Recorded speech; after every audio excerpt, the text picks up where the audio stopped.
The fallout came fast, like a storm that had been waiting for years to break. By morning, messages filled Daniel's phone. Some were angry, some were shocked. A few were quiet apologies. He read none of them. He packed a small bag, left the apartment early, and drove without music, letting the road clear his thoughts. Clara tried to call him before noon. He blocked the number. Her emails followed, long and messy, swinging between blame and regret. Daniel deleted them without opening a single one. He did not want explanations anymore. He had lived with lies long enough to know they changed nothing. Margaret came to his office that afternoon. She looked smaller than he remembered. Her hair was neat, her face tight with worry. She asked the receptionist for him by name, her voice. Trembling, Daniel agreed to see her. She stood when he entered the room, tears already falling. "How could you do this?" she asked. In front of everyone, Daniel closed the door and leaned against it. "How could you ask me to accept it?" he replied. His voice was calm. That frightened her more than anger would have. "I was protecting you," Margaret said. "I didn't want your life ruined." "My life was ruined the day you taught me silence," Daniel said. "I just stopped pretending." She reached for his arm. He stepped back. "I needed a mother," he said, "not a manager." Margaret covered her face and sobbed. Daniel waited until the sound softened. "I forgive you," he said finally, "but I won't live your way anymore." She nodded slowly, understanding too late. When she left the room, felt lighter, the divorce moved quickly. The evidence Daniel had gathered did the work for him. Clara fought at first, then gave up when the truth closed every door. She asked to meet him once, to talk, to explain. Daniel refused. He did not hate her, simply felt nothing. He moved into a small apartment across town. It was quiet, clean, empty. The first night there, he slept on the floor with a blanket and felt more at peace than he had in years. Work became a place of growth instead of escape. Daniel led projects. People listened. He trusted his instincts now. Eva noticed the change immediately. They met for coffee one evening after work. It was not a date. It did not need to be. "You look lighter," Eva said. "I am," Daniel replied. "I dropped a life that wasn't mine." She smiled. "That takes courage." They talked about simple things: food, travel, books. There was no rush, no hidden meaning. When they parted, Daniel felt warm instead of empty. Weeks passed. Then, months. Daniel rebuilt his days piece by piece. Morning runs, healthy meals, long walks at night. He learned to enjoy silence. He learned that loneliness and peace were not the same thing. Clara faded from his life like an old photograph losing color. Occasionally, her name surfaced through others, but it no longer stirred anything in him. She had chosen her path. Had chosen his. Margaret called once more, weeks later. Her voice was softer now. "I'm learning," she said. "It's hard." Daniel listened. "Learning is enough," he said. Time did what time always does. It healed without asking permission. One evening, Daniel and Eva attended a small office gathering. Laughter filled the room. Someone spilled a drink. Music played low. At some point, Eva reached for his hand without thinking. Daniel looked down, at their fingers, then at her face. "Is this okay?" she asked. "Yes," he said, and meant it. They did not rush into love, okay? They walked into it, slowly, carefully, with respect. When Daniel told her the full story, she listened without judgment. "You didn't lose," she said. "You waited for the right ending." Months later, Daniel stood on a quiet beach at sunset. Eva walked beside him, her hand warm in his. The sky burned orange, then softened into blue. "I used to think endurance was love," Daniel said. Eva squeezed his hand. "Love is choice," she replied. "Every day." Daniel watched the waves roll in and felt something settle deep inside him. Peace. Not the kind that asks you to stay silent, but the kind that lets you breathe. His phone buzzed once. A message from Margaret. "I'm proud of you." Daniel smiled. turned the phone face down, and focused on the horizon. The past no longer chased him. He had already won. The night before the wedding arrived quietly, as if it did not know it would destroy a life. Daniel sat alone in his childhood room, surrounded by half-packed boxes and neatly pressed clothes hanging from the door. Outside, cars passed now and then, their lights brushing the walls like passing thoughts. Tomorrow, he would be a husband. That idea had followed him for months, steady and warm. Tonight, it vanished. His phone vibrated on the bed. Daniel almost ignored it. At that hour, nothing good ever came. But something inside him tightened, a small warning he could not explain. He reached for the phone and opened the message. There was no text, only a photo. Clara stood in the image, barefoot, her hair loose, her face turned toward a man Daniel did not know. She was smiling the way she smiled only in private, the way she smiled when she felt safe. The man's hand rested on her waist. The room behind them was dim. The timestamp showed it was taken less than an hour ago. Daniel stared at the screen until his eyes hurt. His first thought was that it had to be fake. His second was that it was too real to be a lie. The details were too sharp. Her necklace, the small scar near her collarbone, the ring he had given her still on her finger. His body reacted before his mind did. His hands shook, his chest tightened. Breathing became work. He stood up too fast, felt dizzy, then sat back down, gripping the edge of the bed. He did not cry. The tears stayed trapped somewhere deep, as if they were afraid to come out. For a long time, Daniel did nothing. He did not call Clara. He did not reply to the unknown number that had sent the photo. He simply sat there, listening to the old clock on the wall count the seconds of a life that had already ended. Memories rushed in without permission. Clara laughing in the rain. Clara falling asleep on his shoulder during long bus rides. Clara promising, in a soft voice, that she would never hurt him. He had believed her without doubt. He had believed love was a safe place. A knock came at the door. Daniel. His mother called. "Are you awake?" He did not answer, but she opened the door anyway. Margaret stepped inside carrying folded linens for the morning. She stopped when she saw his face. "What's wrong?" she asked, her voice sharp with concern. Daniel held up the phone. He did not trust his voice. Margaret took it, adjusted her glasses, and looked at the screen. Her mouth tightened. For a brief second, something like anger crossed her face. Then it faded, replaced by calculation. She handed the phone back and sighed. "So," she said, slowly, "this is unfortunate." That word hurt more than shouting would have. Daniel finally spoke. "She's cheating on me." Margaret nodded once, as if confirming a fact she had already accepted. "Yes, it seems so. And the wedding is tomorrow." "Yes."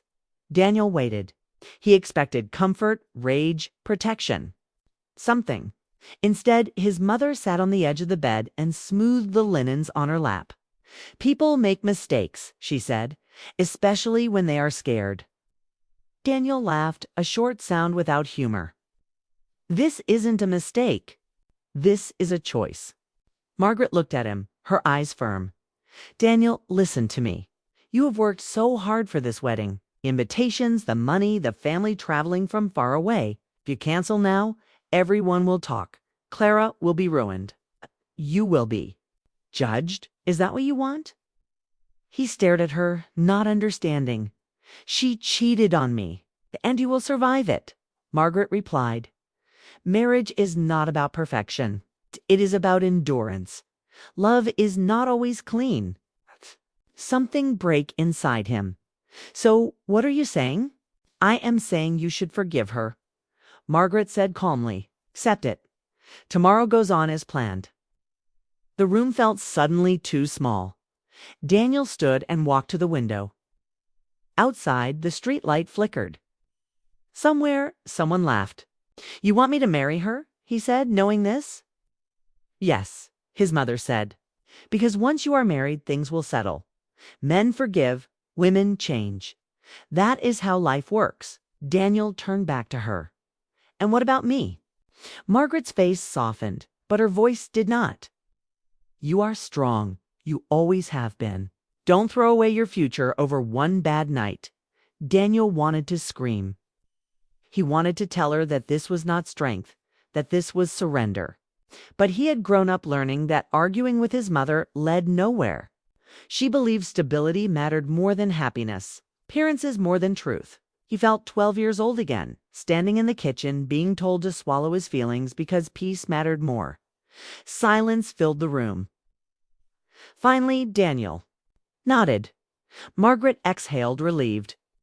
She stood and kissed his forehead. You'll thank me one day, she said. Try to sleep. After she left, Daniel locked the door. He slid down to the floor, his back against the bed, and closed his eyes. The tears finally came, quiet and heavy.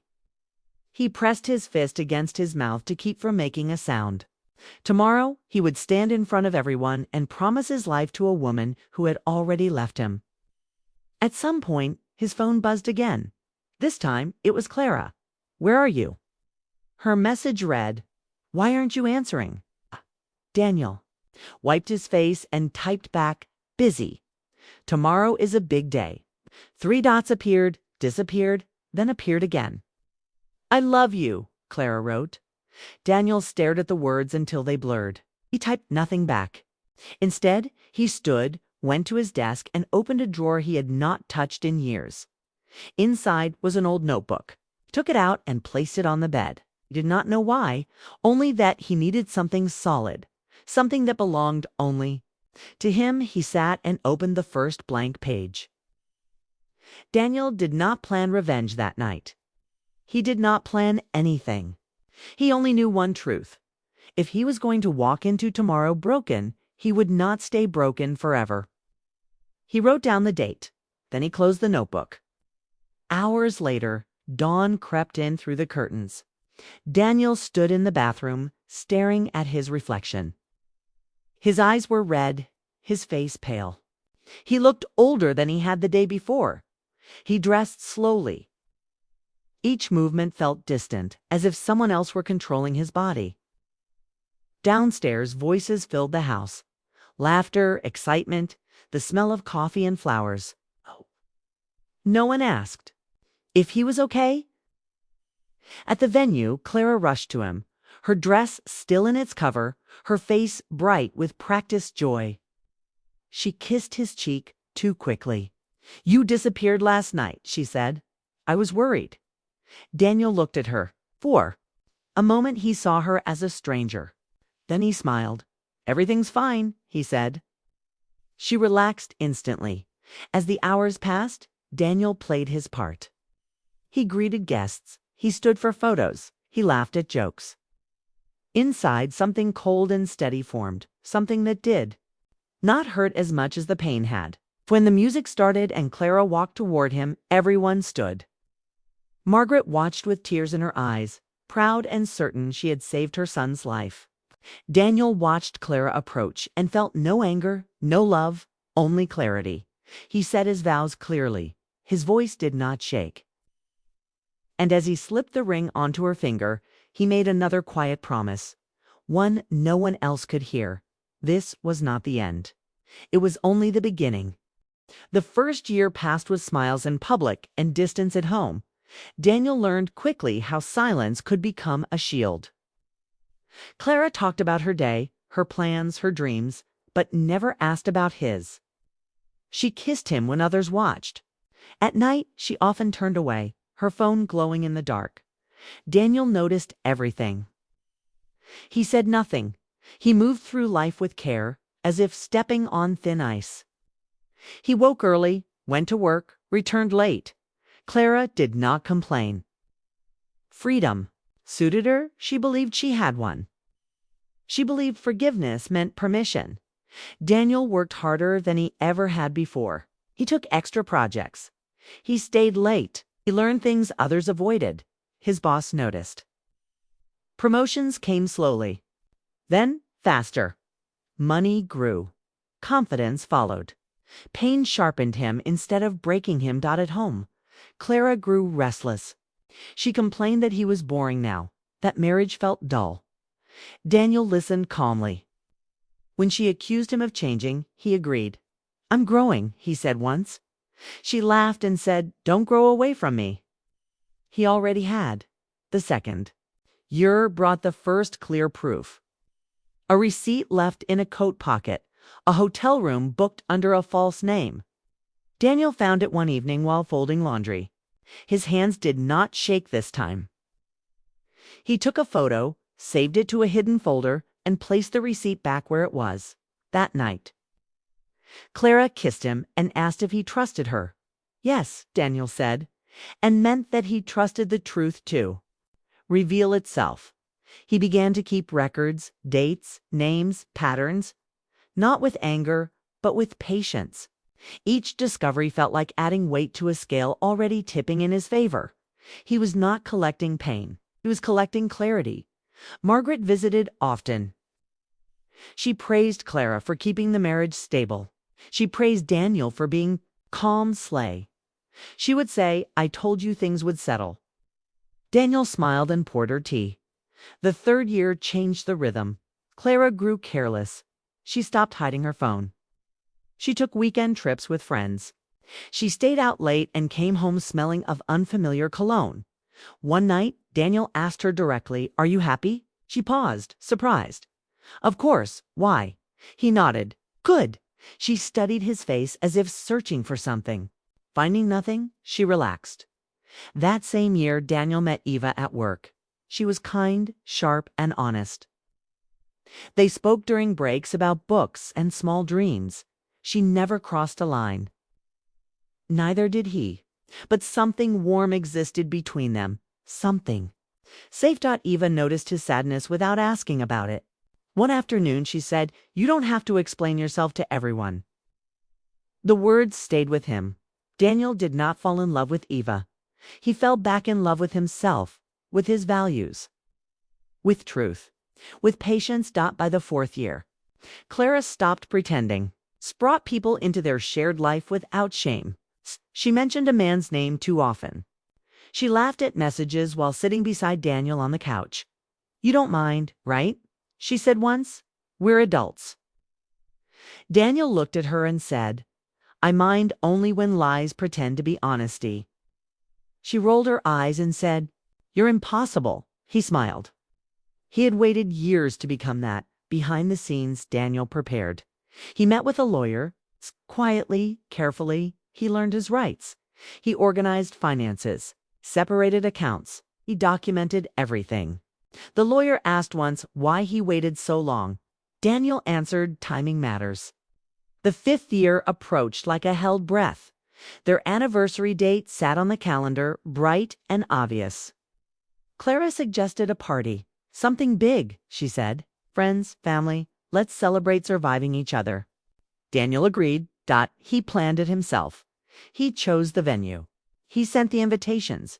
He invited everyone who mattered, even people Clara did not expect, especially them. Margaret was thrilled. She told everyone how proud she was of her son, how patient, how mature. "He listened to me," she said. "He built a life."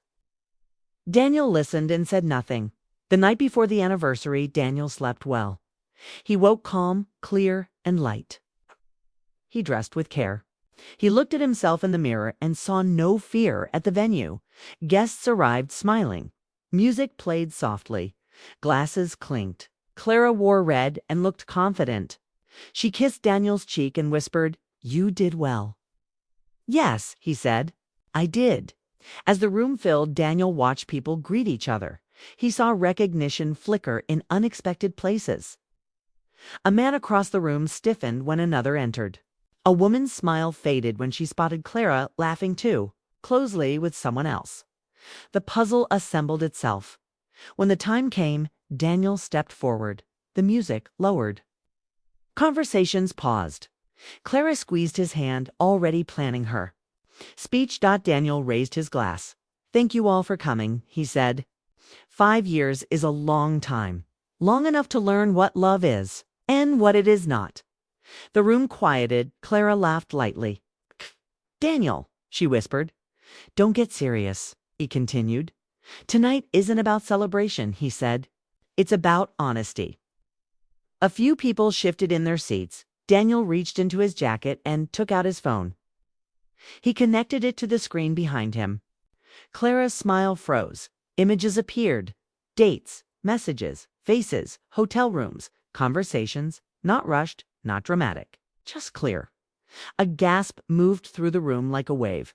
Clara stepped back. "What is this?" she said, her voice sharp. "Turn it off." Daniel looked at her calmly. "You know what it is?" He turned to the guests. "Some of you are in these photos. Some of you knew. Some of you didn't." A man stood abruptly and left. A woman covered her mouth. Another stared at the floor. Margaret stood slowly. "Daniel," she said, shaking, "stop this." He looked at her. "You asked me to endure," he said, "so I did. You asked me to accept betrayal for peace. I accepted it for truth." Tears filled Margaret's eyes. "This isn't how families handle things. This is how lies end," Daniel replied. Clara rushed toward him. "You planned this," she said. "You waited." "Okay, Daniel said, "I waited until I no longer needed revenge. Only freedom." He reached into his pocket and placed an envelope on the table. "Divorce papers," he said. "Already filed." The room stayed silent. Daniel set the glass down. He did not shout. He did not cry. He simply turned and walked away. Outside, the air felt clean. He breathed deeply for the first time in years. His phone buzzed. A message from Eva. "Whatever happens tonight, you are not alone." Daniel smiled, stepped into the night, and did not look back.